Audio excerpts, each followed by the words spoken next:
Brenda. And I'm Christy. We're two friends from high school who are connecting and reconnecting over music and memories. Welcome to Normal Bias Podcast. We're glad you're here.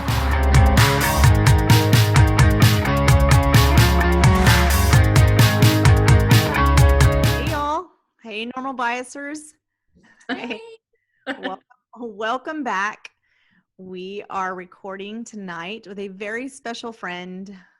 Christy and I went to high school with Stephanie Weathers. She was Stephanie Selman when we were in high school. Hey, Stephanie. Hey, guys. Hey.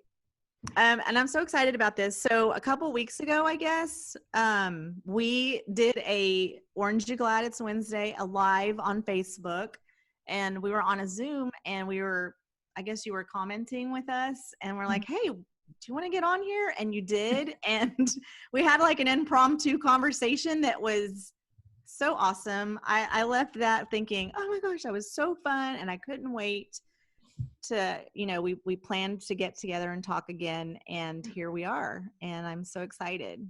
It was fun. I'm excited to be here. Yes.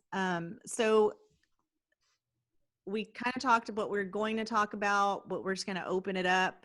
Stephanie, have said you're an open book, and I love that. I think your story is one of those that will help and inspire people, because you're the silver lining girl. I love that. You are. You bring hope and you inspire others. I know on some of your Facebook posts, on sometimes on days where I'm like, oh my gosh, were you in my brain? I needed to hear that. I was probably feeling the same thing. So I think if I'm feeling it, someone else needs to hear it too. So when I do, I'm like, oh my gosh, she was in my brain. But I love that, because there are good days and there are bad days, but every day I hear you always have something, you find something good in every day. And I really appreciate that. And, I know your story. And so I appreciate it even more. When I get low, when I get down, I'm like, okay, this is a bad day. It's not a bad life, look for something. So thanks. And, welcome to Normal Bias Podcast. Thank you for having me, both of you. Thanks for being here. So one of the things that I think is fun is I know that people have mixed feelings about social media, but I'm a big fan. I mean, it's what I do, but it's what I love about it is that it has allowed me to be friends with the people that I was friends with when I was little, like not just my high school friends, but elementary school friends and friends that I wasn't particularly close to at different points. Now I can follow along. And Stephanie, you and I, we have mutual friends, but I don't know that you and I ever even spoke in high school. We just didn't run in the same circles. I know. And so now, like, to meet you as an adult and visit with you a couple of weeks ago, and then started following you on Facebook, and just, I love one of the things that, like, if someone asks me to describe you from what I've seen on Facebook the past couple of weeks, I would say that you're very, you're encouraging, but you speak the truth in love. And I've caught, like, some of the conversations, you're really good at starting conversations about things that people need to talk about, and then carrying through with the conversation. Like, if you ask a question and someone responds, then you'll have a conversation with them. But you don't shy away from the hard things. And I love that you're constantly pointing people back to the truth, what I consider the truth. Yes. And I love that about you. I have loved meeting you as an adult, and I look forward to getting to know you more. So Thank you. it's awesome. But tell us, you are so much more than this part of your story. But one of the things that, going into this time of year, you tell us about your family, you and your kids. So 3 kids. And for those who don't know me, widowed almost 5 years. Unexpected, not sick. I have 2 girls and a boy. Boys in the middle, 13, 15, and 17. So, yeah, I mean, I know the holidays are coming, and they look different. Mm-hmm. And I think that even people that are divorced, and I'm not in their shoes, but it's still, some sort of a loss. And, the people that are estranged from their families, and all those look different. And so how we used to do things, isn't necessarily how we can do it now. And can be a lot of sadness in that. Holidays, everybody typically thinks like, oh, the holidays are great. It's like the best time of year. And I love Christmas and Thanksgiving. And then we get to celebrate the new year. But, for some people, it's like the most painful time for them. And it can start about Halloween and go all the way through the new year. Yeah. And you lost your husband right after the new year. So this is, I did. We talked about, with grief, there's kind of that countdown, right? Like, this is what we were doing. And so I feel like for you, it's magnified in a lot of ways. It is. I mean, it'll be 5 years in January. And I think that, in any circumstance, I think that it's what you make of it. Like, a lot of it has to do with, the one big thing I'll say most definitely is faith, for sure. But this, the second thing is just perspective. Gosh, we all have something that's just awful in our lives that we've endured. And I always I have friends sometimes that will say like, well, I feel bad to talk to you about, XYZ because gosh, you lost your husband. And that is so bad. But we only know, the worst thing that we've ever experienced. So if someone's dealing with, their first Christmas or holidays without their family unit because they're now divorced, or if you are estranged from family members and that's new and you don't get to connect with them. We all only know, or maybe you've lost your adult and you've lost your adult, your adult parents. And that's hard too, or a sibling or a grandmother, like all those things are still hard. So I don't think anybody's, situation is worse than another. I just think it's the worst is what and that's it. And I just think that it does make a difference if you start thinking about, okay, today's bad. And I know, Brenda mentioned that earlier, today's a bad day and you can be in the pit, or, this is a bad season, and allow yourself to be there, but just don't stay there long, because it never bodes well. Nothing ever good comes out of it. Right. Can't live there. No. And I know you as you're a wife grieving your husband, but you're also seeing your kids grieve their father. I just can't imagine, that to me would just be an added pressure, an added sadness to help them walk through that.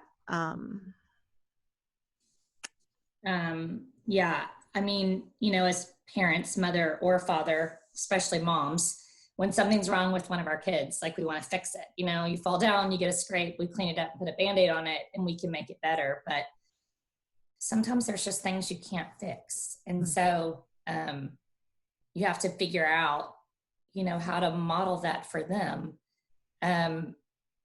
It's weird because I guess about 8 years ago at church, there was one of our elders at church.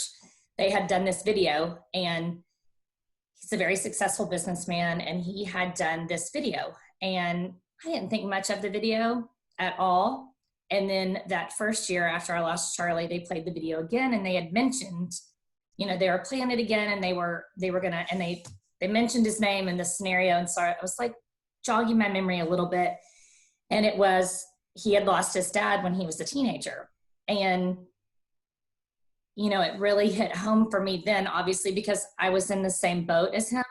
But what really hit home, and I think it could apply in all circumstances, is that he was talking about now his mom, who's, obviously she has passed away. And he talked about looking back, as a child, and realizing all the struggles that we go through as a parent, whatever that struggle may be. And that, she always, she never let it get her down, and that she always just kept going, and she never let him see obviously she let him know when things were hard, but the things that she couldn't afford or couldn't do. And that looked different when she lost her spouse. And he just said, my mom just did it with such grace.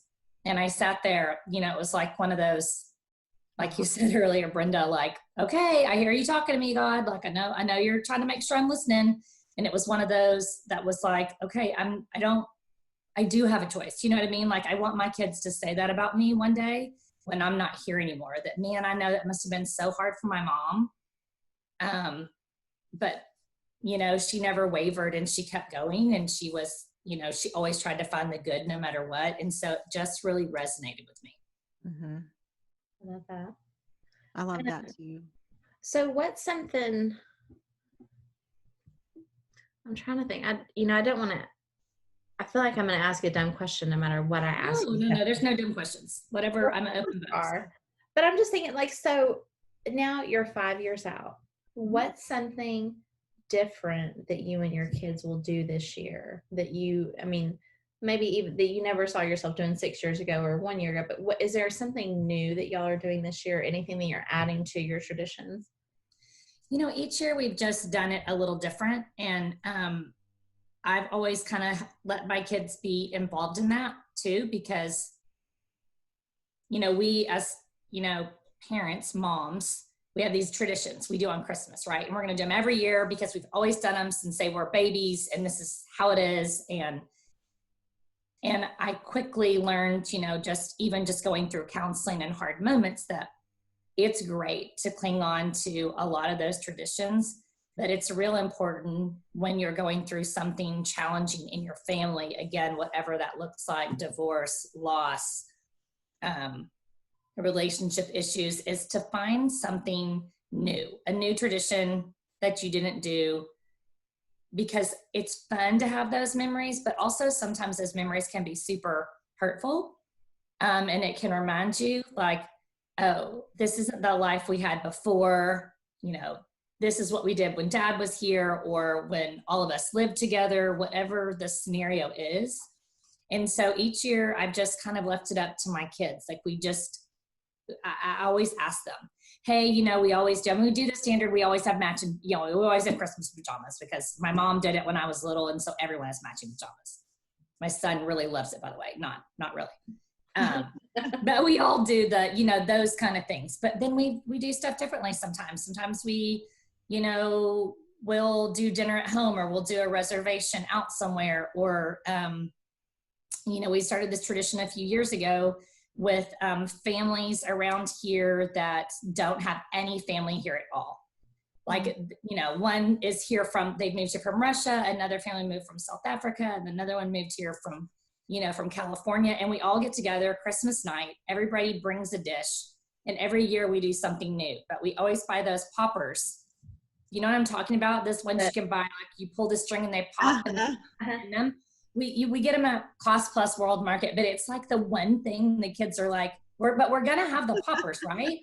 And so it's something new and fun, you know, and I don't know if we're going to get to do that this year because, you know, that family's going through some struggles that normally hosts that. And so I don't know if we're going to get to do that, but we'll just do something different and we'll add on something new and fun. And I think as their ages change too, like, I think when you're little, you want to preserve that whole, you know, there's Santa and we got to read the Night Before Christmas and we got to put the cookies, all that stuff. But then it's just fun sometimes just to do it a little different and to be creative and include your kids. Let them help decide too. Mm-hmm. I mean, we've talked about going away for Christmas. You know, now that we're past I can say this because there's obviously no kids on social media watching this, but now that we're past the Santa era and the elf and all that stuff, I mean, we could go away and it can look different and it can be fun. Mm-hmm. You know, one of the things I'm thinking about as I'm listening to you, and I see this a lot in my daughter. I was very much like, you know, I was a Clarkson, and this is how Clarksons did it. And I thought that was the right way. And so to join James's family, you know, my parents were married until the day my dad died. And then to join James's family where they're divorced and, you know, different families and different traditions. And it was culture shock in so many ways, but I just held on to our traditions. I held on to the way that we did things. And I'm listening to you talk and I'm like, but what a blessing for your kids, you know, like, so I'm finally, you know, as I'm learning and growing, talking to my kids about there's lots of different ways and, you know, we're mixing things up a little bit. and try and just hold things loosely. But you are creating kids, not, I mean, you probably wouldn't have chosen it this way, but I think about your kids and I think they're going to approach life as like a learning and a growing instead of, oh, this is the way it is and that's wrong. And I think like what you just described about the way you're doing your traditions and stuff and holding them loosely, I think your kids are going to be really well prepared for that next step, as they meet their significant others and become parts of new families and see how other people do things. Instead of being resistant to it, they're going to be like, oh, that's how you do it. Okay. Never choose that for you, but I love that have resilient kids because they've had to be, but also because you've taught them how to be. They didn't get this way without your modeling it and constantly working on it. Lots of prayer, lots of counseling, that helped. Counselors had great ideas, around that kind of stuff, which is good. And I'm sure Brenda, you come from a different scenario than me. I'm sure you've had to learn to, adapt and do it different too, right? Yes, absolutely. So yes, when we got divorced, and like you said, every year it's kind of different. We kind of add things or, we have kept a few things because they're with me, like we alternate. So this year they were with me for Christmas. Last year they were with me for New Year's. So we've definitely have had to adapt. Just, keep it open. And like you said, I asked them, and they're teenagers now. So like you said too, it's changed, but we've kind of just go along and kind of go with the flow, kind of see what we're feeling that year or that season. And it's better. I'm also 5 years out. I was 5 years in July. So, so it's better. The first, when they leave for, a week or so, it's still hard when they leave. Sure. I guess for me, to me, the focus is on us being together, focusing on that and being grateful and just having the time. Now, if we don't celebrate Thanksgiving on Thanksgiving or Christmas on Christmas the day, that's okay. It's still a celebration. We still make it fun. We just have to, it just looks different. I like when you said that the other day, it just looks different. Yeah. I was sitting here, Christy, thinking the one thing that you asked, we have done, and I think as your kids get older, it's probably easier to do, but Charlie and I were never these huge Christmas tree full of gifts. We always just knew there was other people that had much lesser than us, and so we always did adopt a family. But now since we never made it that crazy out, you see this out of the world presents, people, their trees are full, and we don't do that. But what now I've started doing, instead of giving the big gift, their big gift is either usually something like an experience or a moment that we'll all go do together. Like a couple of years ago, Greece came to town and I bought my girls, I had bought them in March or April with some of their friends, and they had no idea, and we kept it a secret or whatever, the moms and I gave them that, because if you think back on what someone gave you for your birthday or for Christmas last year, nobody knows. Sometimes I don't even know what someone gave me last week. You know what I mean? But yeah. I think that those are the moments, those things like time, which is, our most valuable asset, they remember that stuff. Mm-hmm. I love that. And so I just I even do that now for their birthdays. But at Christmas, obviously they always get gifts and they get things in their stockings, but their big gift now is always some sort of an experience. And sometimes that's all of them, and sometimes it's different because, I have one boy in the middle of all these girls, and he's so we are usually at some sort of fun sporting event or something. I know Brenda can relate to that, but that's usually what his is, somewhere related around that.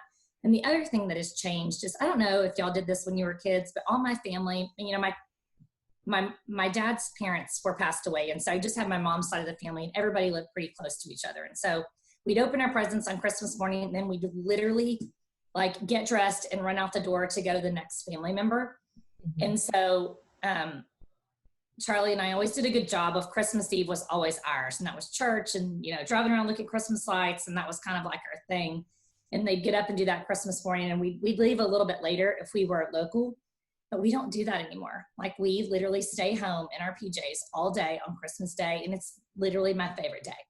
That's because awesome. There's no agenda, you know what I mean? It's just relaxed and fun and easy. And I remember thinking, I didn't even get to play with my toys before we had to go to grandma's house.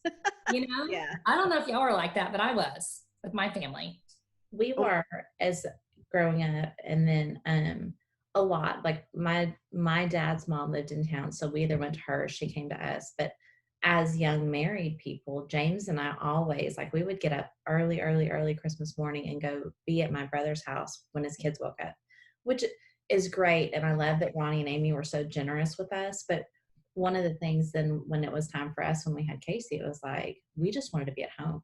We, you know, same thing, like we did the Christmas Eve church and we had family over and stuff. So we've kind of adapted over the years and evolved. So we definitely give our kids through the afternoon here. And then we will, if someone wants to come over for a meal, they can come here, but we try not to go anywhere.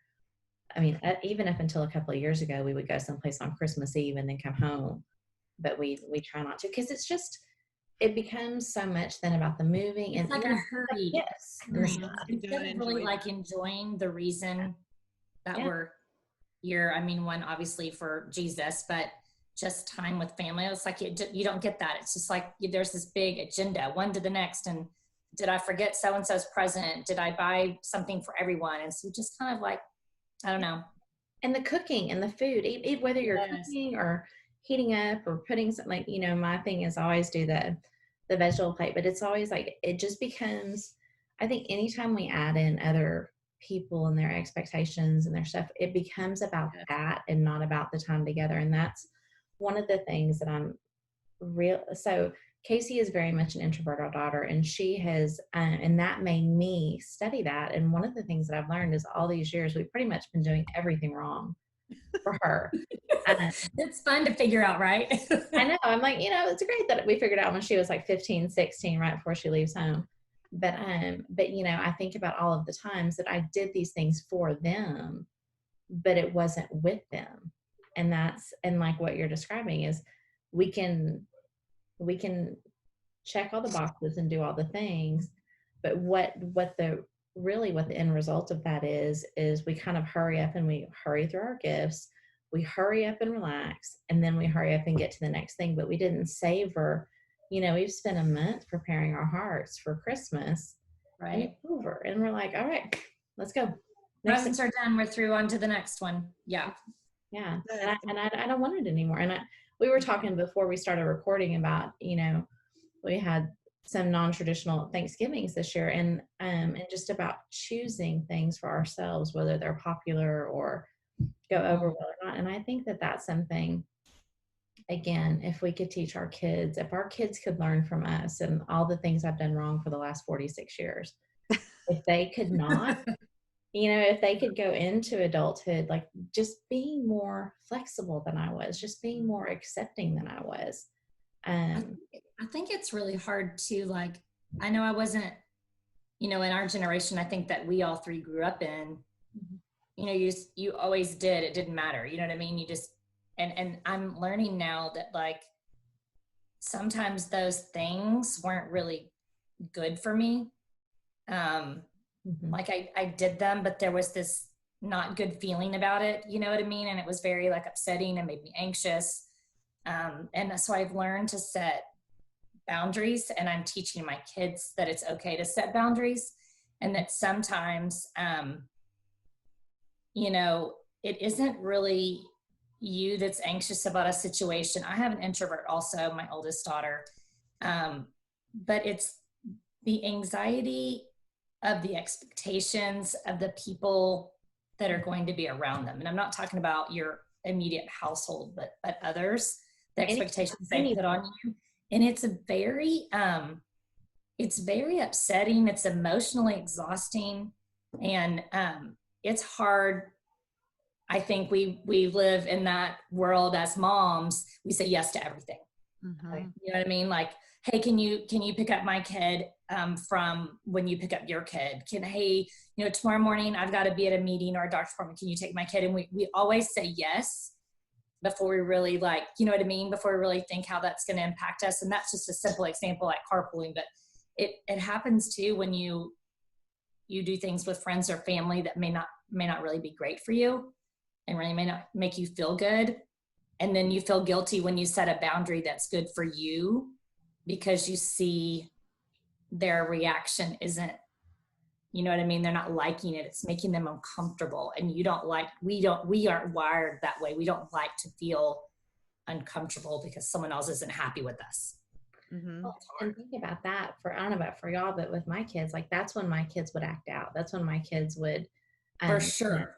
Because they're super easy. We're very like Noble wasn't always easy, but Casey was always easy. But we would like butt against each other. We'd butt heads. And I, looking back, I realized those are times when I had really, it was too much about doing things with other people for other people and not considering that she really just wanted it to be just the two of us, we she wanted to do Girl Scouts. So we did Girl Scouts and they didn't have enough leaders. So of course I stepped up to be the leader and we did the meetings at our house every week and everybody came to our house every week. And I loved on all those girls and Casey was miserable the whole time.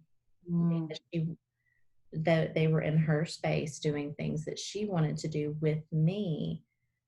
And she would have been fine if she had gone like to, like we would go to a church and have Girl Scout meetings. She would have been fine if she had left our space and gone to someone else's meeting and someone else was the leader, but it was too much. And I think about that stuff all the time. And, you're talking about other people and us saying, yes, think about as a PTO mom for forever, which I'm recovering PTO. And one of the things that I say is I said yes today for the first time, like Casey's a senior and I've done like 3 things for high school. But one of the things is that you hear parents talking about, I have to do this. I have to get a bag of salad. I have to show up. I have to. And one of the things that with our kids that we've tried to model is that you get to not have to. If you're Right. I have to about something, then it's not a yes for you. It's not a good yes for you. Yeah. I love hearing you say these things that you're teaching your kids. And I'm like, oh, I mean, they're like, you're preparing them to be like healthy, happy people. I don't know though, sometimes if I would have done that had this not happened to us, because I was living in the moment and doing all the things that you were conditioned to do and that you were expected to do, and so I don't know. I don't know if that would look the same. So there's a silver lining. Mm-hmm. Yeah. I mean, the journey is that they are very flexible individuals. They do speak out. I mean, to me, obviously, when things are going to make them uncomfortable, I think they're more compassionate people probably because of it, but I don't know if it would have been that way. You know what I mean? Right. I don't think so. I mean, we did the rat race like everybody else. You know what I mean? How many activities can you be in? And we just, it's too much. It is. And it's hard because I think for a lot of us who have chosen to not go that route, I mean, whether we did or we didn't, a lot of times it's for a reason, right? It's for something because something kind of knocked you off that path. Yeah. And then, you can choose to climb back up or you can choose to be like, wait, do I want to be up there? Do I want, is that for me? And it's hard. I mean, for whatever reason. I love that one of the things that you talk about a lot is not just, that everybody's fighting with something. And Brenda, you talk about this a lot. But we all have something. And I think that what your kids have learned is it doesn't matter. I would love to sit down someday and talk to your kids or just listen to them talk with you, because I would be willing to bet that they understand that what's important is what's on the inside and what's happening behind the scenes and the heart behind why you're doing what you're doing.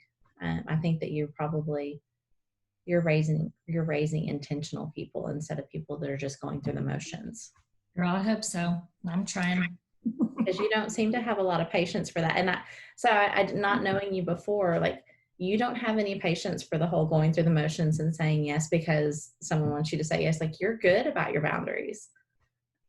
It took me a long time to get there, though, I will say. Like, were you going to say the same thing, Brenda, about your... Yeah, definitely. I wouldn't say like 5 years ago, like this Brenda, look, when I look in the mirror, like she's a different girl. Like I went through the divorce and then, seeing my dad get cancer and then die, like just, yeah, a lot of adjusting, a lot of, well, that girl doesn't exist anymore. I mean, I think what I say, like the people who didn't know me,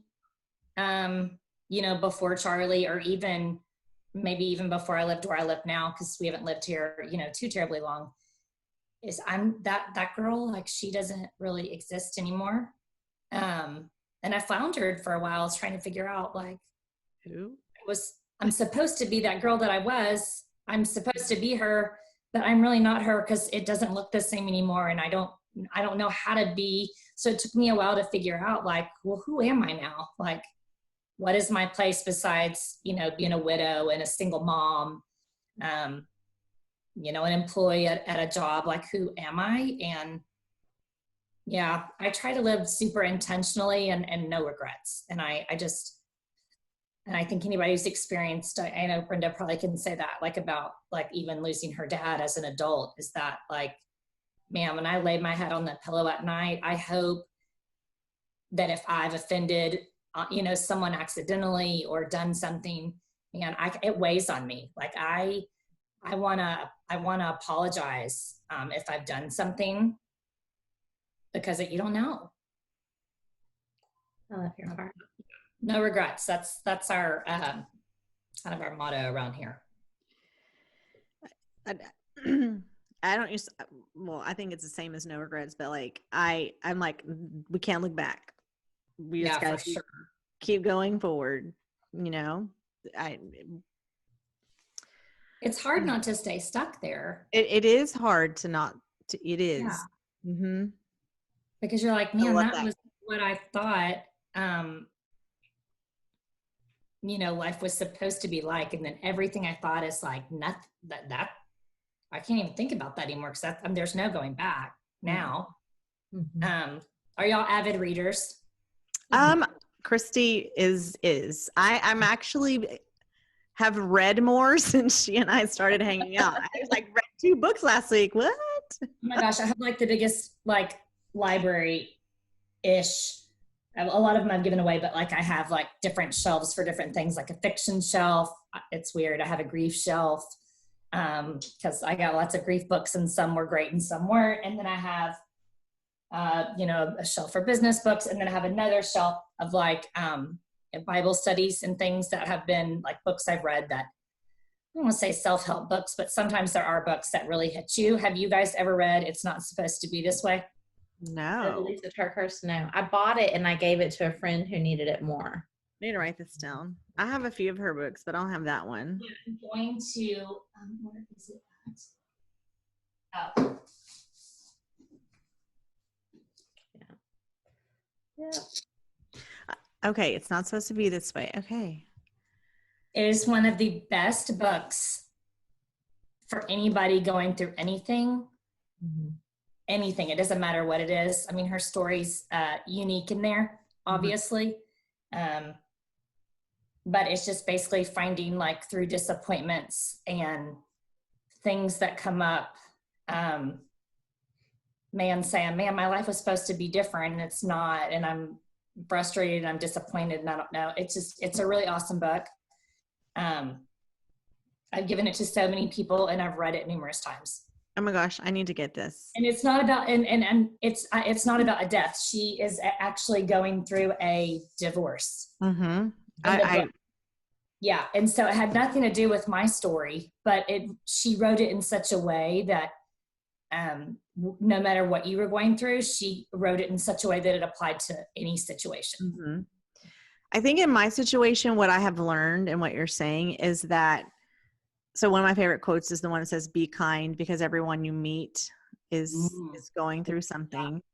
And things that, you and I, we say the three of us, we're pretty much open books. We'll talk about it. We'll discuss our things. But there's a lot of people who can't, or who or haven't, or are just not there. And so you and I just keep that in my mind. I don't know what it is. Everybody has something, just like you said. It's a divorce, a death, a loss, anything. You lost your job, anything. I think for some people, they can't discuss it because there is like shame or embarrassment about it. And I think we live, and I know, Christy, you talked a lot about social media in the beginning. But we live this life on social media that isn't always truthful. And when you are on social media, like for me, sometimes it can be super challenging around the holidays and in the summer when I see, complete family pictures, and they come in the mail at Christmas. And while I love them and I want them, and I'm in no way would ever want anyone to experience it, it hits a little bit when I get it in the gut some. And I see it on Facebook and on Instagram and, family vacations and all these great things. And man, some people that I know that are going through really hard things, it's the ever perfect ideal situation on social media. And we're trying to measure ourselves against that. And we don't think we are, but we are. We're looking at those and saying, man, they've got it together. I'm nothing like that. Gosh, my world's a hot mess over here. And I'm doing something wrong because look at all these people that have it all right. But people just aren't being transparent anymore. You know what I mean? Yeah. It's authentic and real, I guess. As Christians and as friends and as sisters, and I used to think that was so dumb when people said like sisters and brothers, but I get it now that we're all like the church with the capital C and all of that. But I think that that's one of the things that if you look at me and you don't recognize, like if the person that you see on social media doesn't resemble the person that you see in my day-to-day life, or the person that you run into in the grocery store, or, like I post about how awesome James is, but then I'm crappy to him when you spend time with us. And I'm like, I always tell people, and my kids like call me on it. Like we're like, for me, social media is a scrapbook. It's a tool for communication, and we misuse it. We use it to create an alternative reality, like the life we wish we had. And there are reasons to keep, like we've talked before about the difference between storytellers and story keepers on here, but like some things we can't talk about, like the things that we've talked about off camera. Like I can't post my family's personal business on social media, because some stories are not mine to tell. But you should see my heart and my life and my reality in my post. And if you're not, then I'm not. I don't want to be harsh, but that it's lying. And a lot of senses, it is lying. It's dishonesty. It's misrepresentation. It's fraud. And so definitely. So let's talk a little. So the holidays, y'all, they look pretty, they look shiny and bright, and we get so excited they're coming, but it's okay if you're sad, and it's okay if you don't feel it. Unpopular opinion. I think Christmas is not the most wonderful time of the year, and that is okay. So let's, what would you say? And then now we have a pandemic. COVID has, thrown a wedge into, life as, getting together with people or going out of town. Like that's even different. But so someone who is just, recently lost someone, or, going through something, what do you say to them going into this holiday season?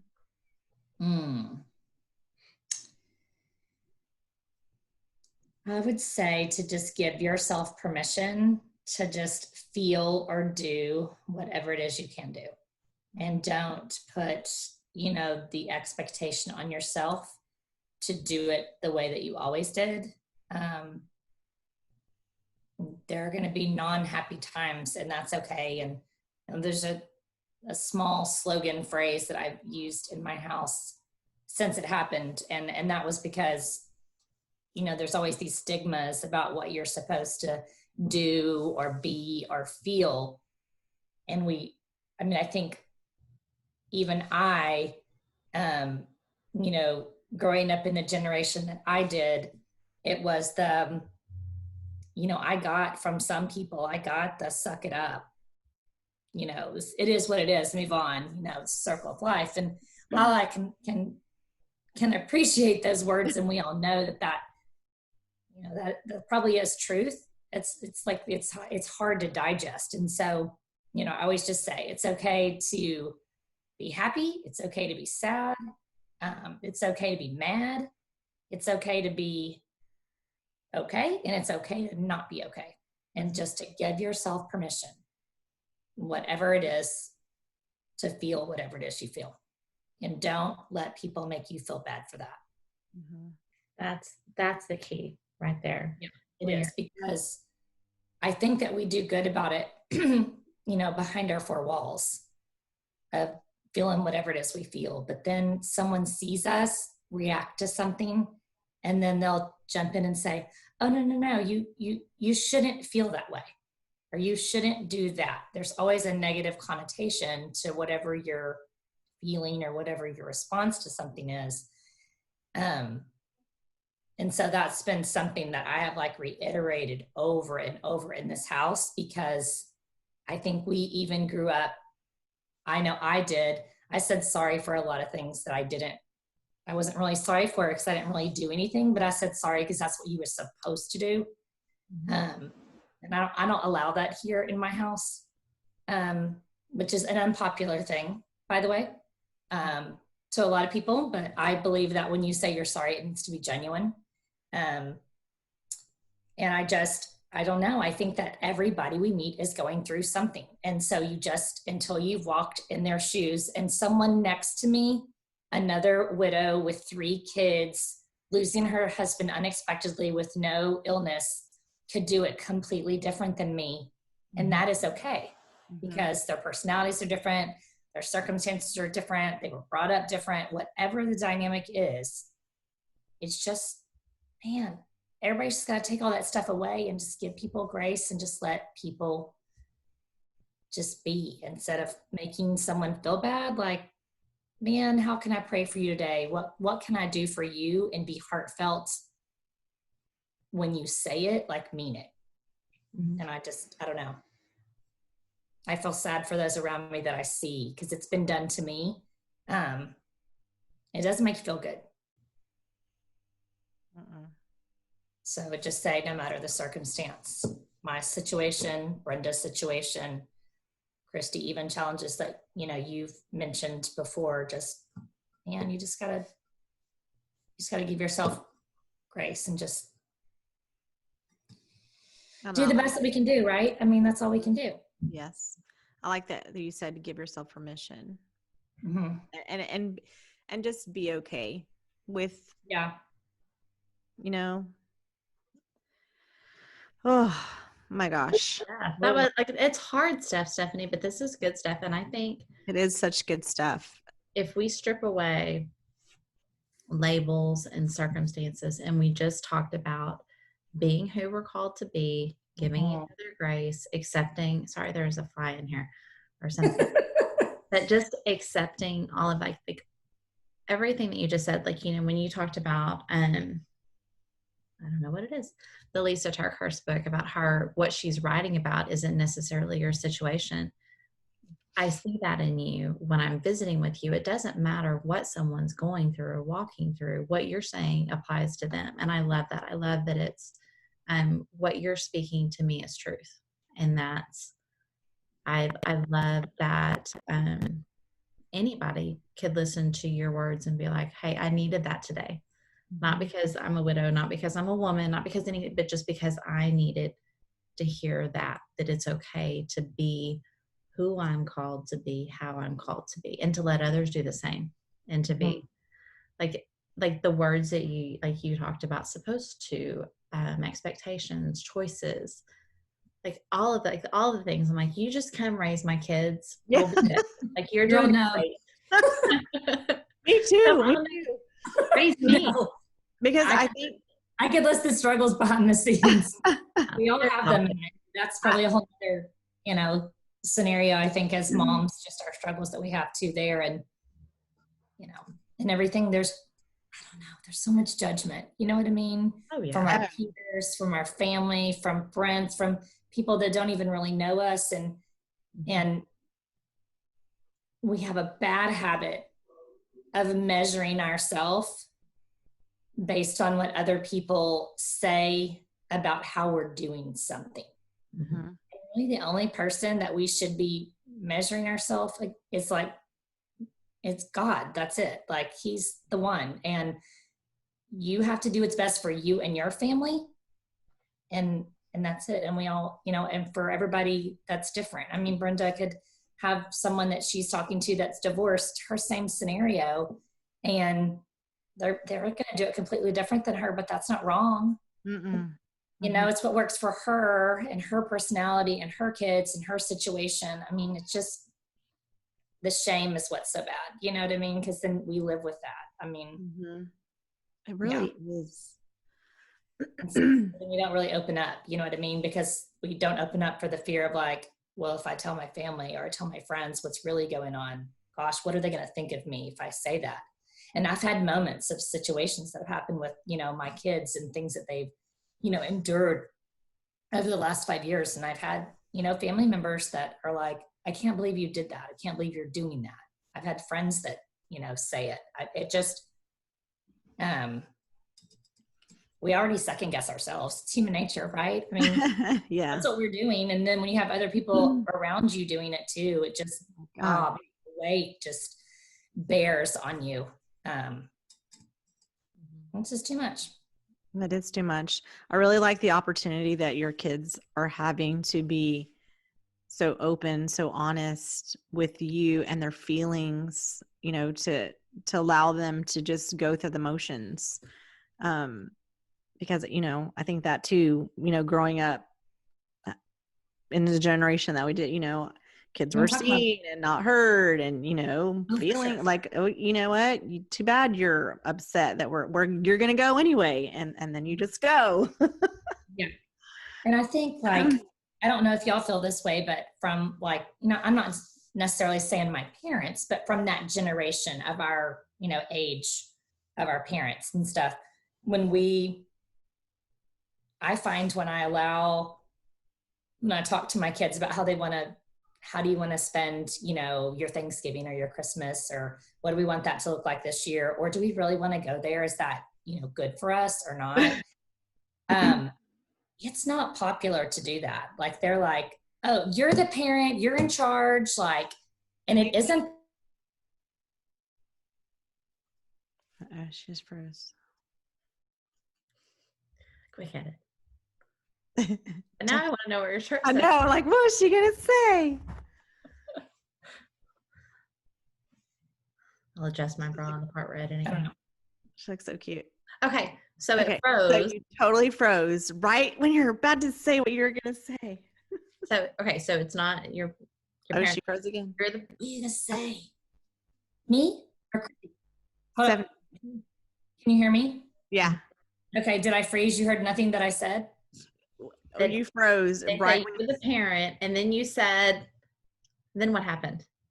Wait, back up. I said what? You're talking about how, you include your kids in the decisions, and then people, and they're saying, yeah. And I'll just say, in our generation, that's not really popular, right? Because they're saying, you're in charge, you run the household, not your kids. And so the opinion is of that generation that we're allowing our kids to run our households. And I think in some circumstances that's probably true, but I do it from a healthy emotional perspective with my kids, so that they are their opinion is important. It doesn't mean I'm going to take their opinion and we're going to do what they say they want to do or not do. I'm not saying that, but I'm definitely listening and taking stock in it, and I'm sleeping on it. And, you know, we're all making the decision together what we're going to do. It isn't someone telling me what to do, but it's not popular at all. I will say that. Like, I've had to make decisions to not attend things like a funeral that was going to trigger something, and I knew that it would, and it was super hurtful to people, but it really wasn't about them. I wasn't trying to hurt anyone's feelings. I just knew what that was going to do to me and to them. And sometimes those things are hard to do. Oh, absolutely. You know, whatever it is. I mean, I don't know. Yes, you have to protect your heart. That's, I mean, you've Everybody been through a does. trauma. Yeah, and that looks different for everybody. I mean, Absolutely. yes, ours was a trauma. It absolutely was. But I mean, I think of families that I know where, you know, a dad or a mother has abandoned the family altogether, right? And they're still a one parent. Well, that's traumatic. No, a parent didn't die, but they made the choice to not be around. I know a family like that I'm very close to the dad, and we've talked through, you know, what that's been like for his kids. Like, I think that would almost be worse than my situation, you know, because mine wasn't a choice. He wouldn't have chosen that. And then I think of, like, you know, divorced families where it's not amicable necessarily. And there's bickering and kids are in the middle of it. You know what I mean? Or, you know, I could think of a whole host of things, but all those things are just, man, they're hurtful to the kid, you know, to the kid either way. And so it's just where, man, teaching them that they can be heard and their opinions matter. I don't know. It just makes for a much healthier household. I completely agree. Solid advice, no matter what your circumstance. And I think that what you're teaching your kids is you're giving them power, not power to rule over you, but you're teaching them that their voices matter and that they have power in this world. And I think we skip over that a lot. We just tell our kids what to do. But we're not empowering them. We're not equipping them for anything, you know, like, and I see that a lot as our kids get older, and I see other teenagers that can't do basic things because it's always done for them, or they're told exactly how to do it. Oh man. Frozen again. Yeah. I quit talking because I saw you freeze. Christy's hand was here. Brenda was. I was like, I'm not gonna. So Brenda, do you have, Stephanie, the whole, one of the things that we do is if, remember back in high school with the mixtapes, do you have a song? I do. Okay. Do I have a song? Well, we get to pick a song for you, and I'm going to give both of y'all a song today, and I'm going to give you, because we're going to continue this conversation, because Stephanie, you have so much to say about, like, you know, you're bringing up shame and boundaries and things that people do not understand and need to know. So I want to, let's just keep talking. But for today, my song for y'all is, I think we're going to call this episode, It's the Most Wonderful Time of the Year, because, and we'll do it ironically, and that way we can talk about and just start a real conversation about, you know, a lot of people this year are struggling, not just with big life things, but with things that are smaller, or job loss, you know, financial uncertainty, whatever it is. Like, lots of people, it's not, as much as I love Christmas and everything's my favorite, like, I get that not everybody can focus on the joy in those things because they're trying to survive. So that's a song for y'all. But Stephanie, you're definitely coming back. Like, you just have too much to say. Like, it's good stuff. Like, and this is my favorite kind of conversation to have. This is my family's least favorite, because I was like, oh, it'll be quick. No, I know, me too. You know what? We'll let y'all know when we're done. Right.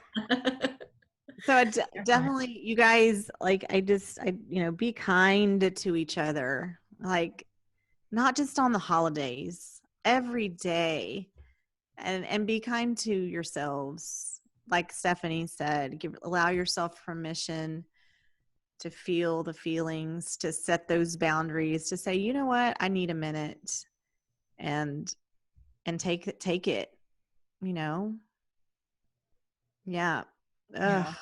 Well, I just appreciate you sharing. And, I was going to say this too, is like, I remember in high school, you were a silver lining girl in high school. You were very positive. I do. I remember just a few like instances in a class that we were in. I felt like you lifted people up. You're a cheerleader, very, and your smile. Mm-hmm. Thank you, Brenda. I definitely, yes, you were. He And was so preparing you even then. even then, mhm, even then, Yeah, attitude. I will say that. I don't know. I do think that probably is maybe my personality has helped me through this too. I don't know. I think of other people that are like don't see the good. You know what I mean? Mhm. And how hard it is for them because they always find the bad. You know what I mean? Because that's what their mind is trained to see is those things, and right. so all that negative self-talk is so bad. Well, I also feel your strength. Like you are a strong woman, and Some maybe days I am. I was gonna say maybe you don't feel that all the time, but you are, and you're sharing with us is giving hope and giving other people, that strength to keep going and to maybe think, let those judgments push them away and let them be. Mm-hmm. So yeah, so I can't wait to continue this conversation. Definitely. I will be there. I'm enjoying visiting with you all too and getting to know y'all. So, Me too. and even though like half of this episode will not ever make it to the internet, but I'm like, okay, I got this. Like you have inspired me. I think, when you said, Stephanie, you said something that people don't think about, and that when I wrong somebody, I do try to apologize and make it right, not just to smooth it over, but to heal it. And one of the situations that we were talking about, like there is someone that I did hurt with my words. So like, there's a family situation that we're in that's not just that person. It's something like I contributed to that. And for the first time in a lot of months, I don't know if that person would read my words or even want to hear my words, but I need to write them down and just apologize for some of the things, not for what I said, but for, you guys are talking about doing the best you can, and you don't need to hear. And I try so hard to be a cheerleader, but for this person, I wasn't a cheerleader. I was a discourager instead of an encourager. And so I need to, like, you have really made me think about, just saying things that I think are helpful that really aren't helpful to the person who needs help. So thank you for, like, you held up a mirror that I needed to look into. So thank you for that. Sometimes that forgiveness is, you're probably thinking about it more than the other person is. Maybe not, but I sometimes find that to be true, and that the forgiveness is for yourself. So there's a piece, for you to know that, man, I know I did wrong, but I tried to make it right, and I apologized because I was convicted and I felt like I really did that. And whether it's received or not, I just, from the short time that I've gotten to know you, is you're very genuine, and your heart for God is so big, and so you got to do what you think is right. You know what I mean? Like, even if it's for yourself. So it's like, I love that we can come together and we can talk about hard things, and we can talk about heavy things, but we can walk away lighter. And I think that that's the beauty of, this is fellowship. That's what it is. It's, and I love that. So thank y'all for that. It is, so we're recording this. It's Wednesday, December 2nd. We're heading I think we saw your Christmas tree. Is that well, your little Christmas tree up? Is your big tree up? Okay, so I got one halfway done in here. The other one's not even out because let me tell you what 2020's been like. Okay, in August, for funny's sake, in August I received an email from Home Depot because I bought a tree last year. My dad went with me on Black Friday because I needed a tree, and I bought a tree. And in August of this year, I got, not even 1 year old, I got an email that my tree was recalled because it's been known to catch on fire. And I'm like, well, isn't that just 2020 to like the T, right? Nope, I hadn't gotten the tree out. So I was like, well, I gotta go get another stinking tree, and I don't really want to go get another tree. So I had to go get another tree. So I've got a tree in here that I still haven't done yet. Because everyone here for Thanksgiving. How many? What? I hadn't got mine down yet. Good. Yeah. My girls have had their trees up in their room since before Thanksgiving, but they didn't have to worry about, painting the dining room the Monday before everybody showed up. Because that happened because I had like 8 colors swatched on the wall, and I decided, you know what? In my world, it's totally fine that those swatches are there, but I knew not everybody would think that was okay. So I did let that bother me, and I painted the wall on Monday night, put it all back together, and everybody showed up Tuesday night. I did do that. So no tree got up. But she painted your dining room. Holidays. Dining room's painted. Dining room's painted, but no trees up. So, and my dining room now has Thanksgiving things set all on it because I took them all from the house as I was walking around the last couple of days and set them there so I can put them in tubs. And now I'm dragging out Christmas stuff. So now everything's everywhere. Yeah. But it's the merriest time of the year. Yeah. It's the most wonderful time of the year. It is. Right. I'm like, you know what? We leave our trees up. I might leave it up till February at this rate. Right. You never know. I don't care. Check back in. Right. Do it. The last There's a house in our neighborhood who leaves it all year. Well, I have friends that do that. Like they do a fall tree, they do a Halloween tree, and I'm like, oh, I can't do all that. I can't. Like my kids aren't little anymore. That seems like a lot, but yeah, we do always. I grew up. You leave it up till New Year's, right? Right. One of those things like bad luck if you take it down. But now I have this thing that I don't really have. I don't really have a New Year's anymore until January 6th because New Year's was the last holiday that I remember with Charlie. And I don't remember like the days in between. And then he passed away on the 5th. So I leave it up until the 6th because I'm determined that it is going to be merry in here. Because you know how lights, they just make you happy, and all the lights are on a color. It gets dark real early and you can sit in your living room and it's all cozy like a Hallmark, channel. And so I don't want it down. And I might leave it all of January. I'm not sure yet. I have to keep it posted. Yeah, for sure. Well, I girls for y'all. So thank y'all for sitting down. Thank you so much. Hey y'all, are you still watching? Are you still listening? We're so glad that you're still with us. If you want to connect online, we're at www.normalbiaspodcast.com, or you can find us on Facebook or Instagram or YouTube.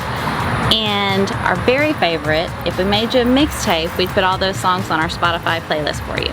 All the things.